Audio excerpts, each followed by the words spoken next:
네, 오늘은 우리 지난 시간에 이어서 13.2의 두 번째 파트인데요. 커브를 따라가는 함수의 선적분에 대해서 더 자세히 공부해 보도록 하겠습니다. 그러면 먼저 x 변수나 y 변수에 대한 선적분을 정의하도록 할게요. 우리가 앞서서는 곡선 C의 호를 따라서 이렇게 적분하는 것을 fxy ds라고 썼잖아요.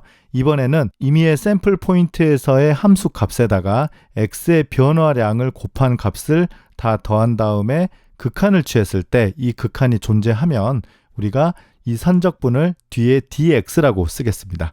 그리고 마찬가지로 샘플 포인트에서의 함수 값과 y의 변화량을 곱해서 다 더한 다음에 극한을 취해준 이 값을 우리가 dy의 선적분이라고 그렇게 부르겠습니다. 그래서 이건 x 변수로의 선적분, 이건 y 변수로의 선적분, 그리고 구분하기 위해서 이것은 line integral with respect to arc length, 그러니까 호의 길이를 변수로 하는 선적분이다. 이렇게 구분하도록 하겠습니다. 그러면 조금 전에 정의했던 x방향, y방향으로의 선적분은 어떻게 실제로 계산하느냐면요. 곡선 C가 앞서 마찬가지로 매개화되어 있는 경우 x 대신에는 xt를 대입하고요. y 대신에는 yt를 대입하고 이 부분이 약간 다른데요. dx 대신에는 x't dt를 대입하면 됩니다. 마찬가지로 dy에 관한 적분도 x 대신에 xt, y 대신에 yt, 그리고 dy 대신에 y't dt 이렇게 대입을 하면 될 것 같아요. 그리고 이제 우리 앞으로 이러한 적분이 많이 나올 건데요. 방금 얘기했던 x방향으로의 적분, y방향으로의 적분이 동시에 나오는 게 많이 있을 거예요. 그래서 이변수 함수 pxy를 x방향으로 적분한 것과 이변수 함수 qxy를 y방향으로 적분한 것을 더했을 때 적분하려는 이 커브가 같으면요. 우리가 미적분학 시간에는 보통 이렇게 씁니다. 그래서 이게 하나밖에 없을 땐 좀 이상해 보이지만 사실은 이걸 따로따로 쓴다라는 뜻으로 이해를 하면 되겠습니다. 앞으로 이 표현은 우리가 많이 쓸 거니까 잘 기억해야 될 것 같아요. 이번에 설명할 내용은 라인 세그먼트의 벡터 표현법입니다. 우리가 이제 앞으로 이 두 점을 지나는 선분을 벡터 표현으로 하는 것이 이제 여러 번 나올 거거든요. 예를 들어서 시작하는 점을 벡터로 R0이라고 하고요. 끝나는 점을 R1이라고 할게요. 그래서 R0에서 R1로 가는 이 선분을 표현하는 벡터를 다음과 같이 쓰면 편합니다. 이 중간의 점을 RT라고 했을 때요. 1 더하기 T R0 더하기 T 곱하기 R1이라고 하고요. T의 범위는 0에서 1까지입니다. 그러면 여기에 T 대신에 0을 대입해보면 R0이 되는 거잖아요. 그래서 지금 이 점이 T가 0일 때고요. 마찬가지로 T 대신에 1을 대입해보는 R1을 계산해보면 이게 없어지고 R1이 되는 거죠. 그래서 여기가 T가 1이 되는 거고요. 이 점에서 이 점까지 T가 커질 때 이 방향으로 가는 벡터 표현법이 되겠습니다. 그래서 이 식은 반드시 기억해야 될 것 같아요. 그러면 다음과 같은 예제를 해보겠습니다. 이 C라는 것은 여기 C1 또는 C2거든요. 그래서 이 적분을 두 번 계산하도록 할 겁니다. 적분하려는 식은요. y제곱 dx 더하기 x dy예요. 이 경로가 같을 때는 적분을 두 번 쓰지 않고 한 번만 쓴다고 앞서 설명한 바가 있어요. 먼저 C1은 마이너스 5, 마이너스 3에서 0,2까지 가는 선분입니다. 그래서 앞서 공부했던 것처럼 1-t의 시작점 그리고 t의 도착점이죠. 그래서 이 C1을 매개화하는 식은 이렇게 구할 수 있어요. RT는 1-t의 시작점을 벡터로 마이너스 5, 마이너스 3 그리고 t 곱하기 끝점을 벡터로 써서 0,2입니다. 그래서 이걸 성분별로 정리해주면 x좌표는 5t-5이고요. y좌표는 5t-3이고 여기에서는 이 식으로 매개화를 하면 t의 범위는 항상 0에서 1 사이입니다. 그래서 첫 번째 5t-5가 바로 x가 되겠고요. 그 다음에 5t-3이 y가 되겠습니다. 그리고 t의 범위는 0과 1 사이입니다. 그래서 C1에 대한 선적분은 이 식을 이용하면 되겠죠. 일단 C1이니까요. 0에서 1까지 그리고 y 대신에는 5t-3을 대입해 주니까 제곱이 되고요. 이 dx 대신에는 x't dt 이렇게 쓰는 거잖아요. 그런데 xt가 5t-5니까 이걸 t로 미분하면 5가 되겠습니다. 그리고 dt 그리고 여기는 x니까 x 대신에 5t-5 그 다음에 마찬가지로 dy니까요. y't dt 이렇게 되는 거죠. 그런데 yt가 이거니까요. 미분하면 5가 되겠습니다. 그래서 이 부분을 부정적분하면 3분의 1의 5t-3의 세제곱이 되겠고요. 그 다음에 여기는 2분의 1의 5t-5의 제곱이 돼서 0부터 1까지 계산해주면 마이너스 6분의 5가 된다는 것을 알 수 있습니다. 두 번째는 시작점과 끝점은 같지만 다른 경로를 따라가서 라인 인테그럴을 해보려고 합니다. 이 경로는 x는 4 빼기 y 제곱 이 포물선을 따라가는 거예요. 이 경우는 y를 t라고 두면 더 편할 것 같습니다. x는 4 빼기 t 제곱이고요. 이때 t가 y인데요. y의 범위가 마이너스 3부터 2까지니까요. t의 범위는 마이너스 3보다 크거나 같고 2보다 작거나 같다라고 하면 되겠습니다. 그래서 마찬가지로 이걸 대입해 보면요. t의 범위는 마이너스 3에서 2까지고요.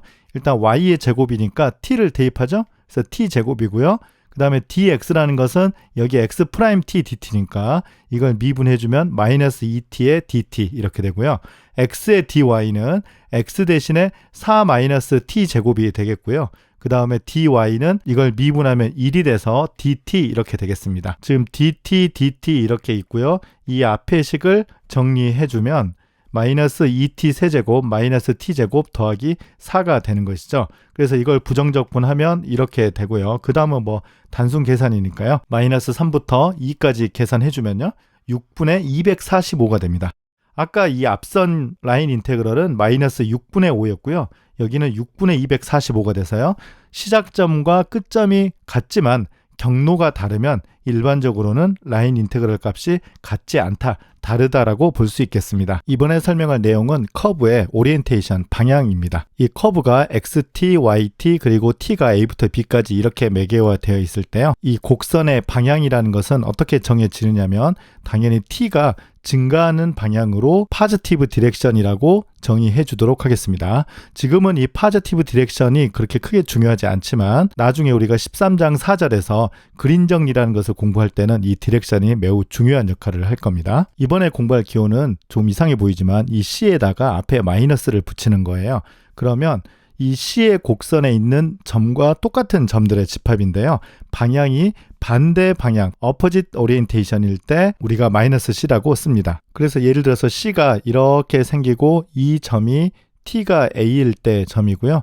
이 점이 T가 B일 때 점이라고 하고 A에서 B까지 증가하니까 이 방향으로 이렇게 증가하는 것을 C라고 쓰면요. 이 똑같은 커브에 대해서 시작점이 여기가 되고 끝점이 여기가 되는 거예요. 그래서 이때는 이 방향으로 가는 겁니다. 그래서 이때를 마이너스 C라고 그렇게 쓰는 것이죠. 그러면 이 반대 방향으로 되어 있는 이 커브에서 fx, y를 x 변수로 선적분하면 원래 방향에서의 선적분과 부호가 마이너스가 돼요. 그리고 마찬가지로 마이너스 C에서 Y쪽으로 선적분하면 C에서 선적분하는 것에 마이너스가 됩니다. 하지만 마이너스 C에서 호의 길이를 따라서 하는 선적분 값은 원래 C에서 호의 길이를 따라서 하는 선적분 값과 정확하게 같아져요. 여기에는 이제 X의 부호가 들어가는 거, Y의 부호가 들어가는데요. ds라는 것은 호의 길이로 적분하는 거니까요. 이쪽 방향으로 이렇게 적분을 해도 이렇게 호의 길이가 늘어나는 것이고 이쪽 방향으로 적분을 해도 호의 길이가 늘어나기 때문에 부호의 차이 없이 똑같은 값이 되겠습니다. 지금 이 경우를 간단한 커브에 대해서 한번 살펴보도록 하겠습니다. 그러면 먼저 C라는 곡선이 xt, yt로 매개화되어 있다라고 하고요.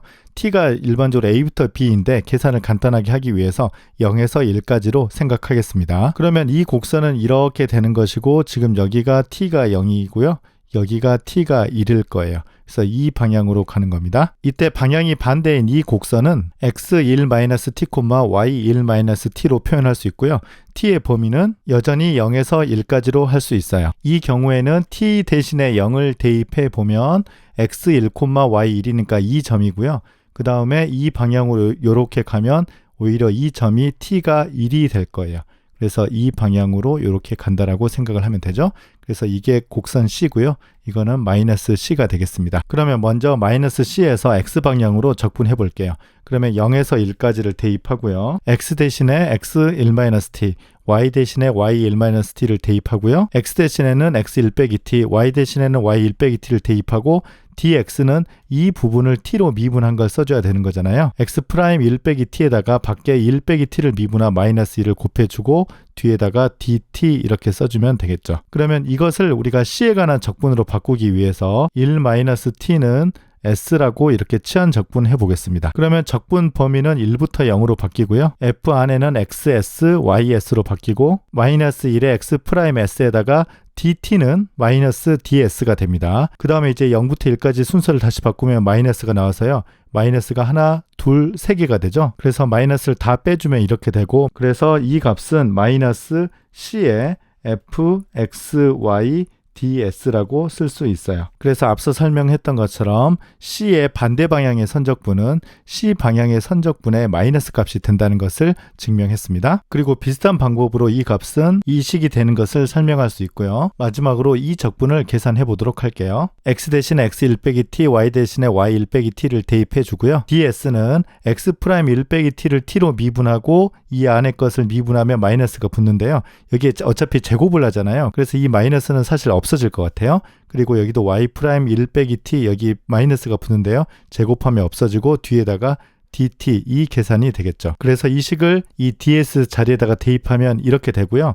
여기에서 똑같이 치환적분을 할 겁니다. 1 빼기 t를 s라고 할 거고요. 적분은 1에서 0까지 fxs, ys라고 쓰고요. 이 자리는 1 빼기 t 대신에 s를 대입하면 이렇게 되고 dt 대신에는 마이너스 ds라고 쓰면 되겠습니다. 그래서 이걸 0에서 1까지로 한번 바꿔주면 마이너스가 나오고 여기 마이너스가 사라지잖아요. 그래서 곡선 C에서의 fxy ds 이 적분이 되는 것을 알 수 있고요. 앞서 설명한 것처럼 이 경우에는 부호가 변하지 않습니다. 지금은 t가 0에서 1까지로 살펴봤는데요. t의 범위가 일반적으로 a부터 b인 경우는 이 부분을 조금 다르게 써야 될 것 같아요. 증명은 거의 비슷하니까 각자 한번 해보기 바랍니다. 이번에는 3차원 공간에서의 라인 인테그럴을 소개하도록 하겠습니다. 사실 2차원과 얘기가 똑같으니까요. 여기 간단하게 설명하겠습니다.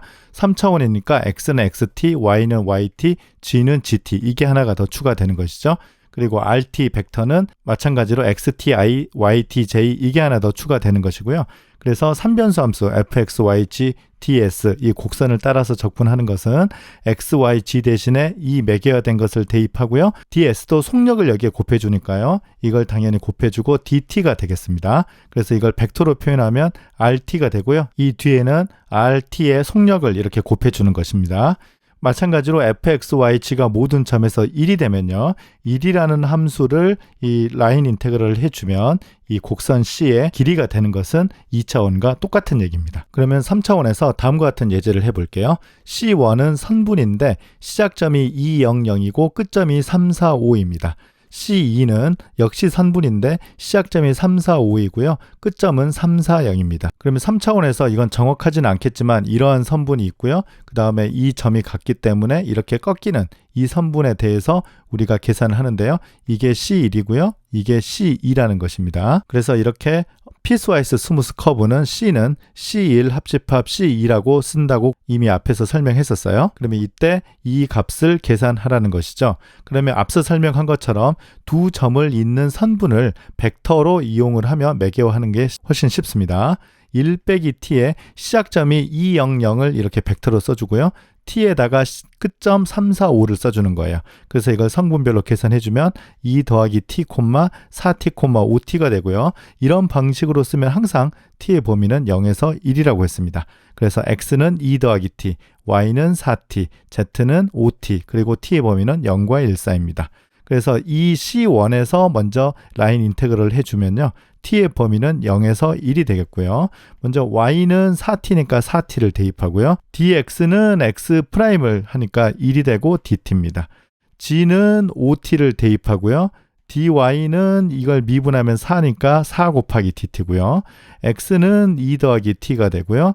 dg는 g를 미분하면 5니까 5 곱하기 dt가 되겠습니다. 그래서 이 부분을 적분을 해주면요. 10 더하기 29t를 적분한다는 뜻이니까 이건 뭐 간단한 일변수 함수 적분이니까 2분의 49가 되는 것을 확인할 수 있습니다. 이번에 두 번째 곡선 C2는 시작점이 3, 4, 5이고요. 끝점이 3, 4, 0입니다. 마찬가지로 1 빼기 t, t를 대입해서 계산해주면 x좌표는 3, y좌표는 4, g좌표는 5-5t가 됩니다. 그래서 이렇게 써주고요. 이런 식으로 하면 항상 t의 범위는 0에서 1 사이라고 했죠.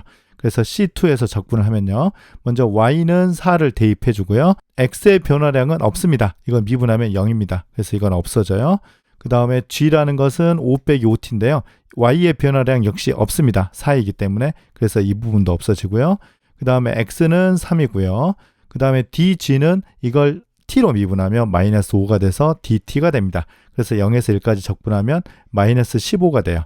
그래서 피스와이스 스무스 커브 C에서 적분하는 것은 앞선 계산량 2분의 49에서 방금 마이너스 15를 더하면 답은 2분의 19라고 쓰면 되겠습니다. 그래서 오늘 강의에서는 X 변수에 관한 라인 인테그럴, Y 변수에 관한 라인 인테그럴을 공부했는데요.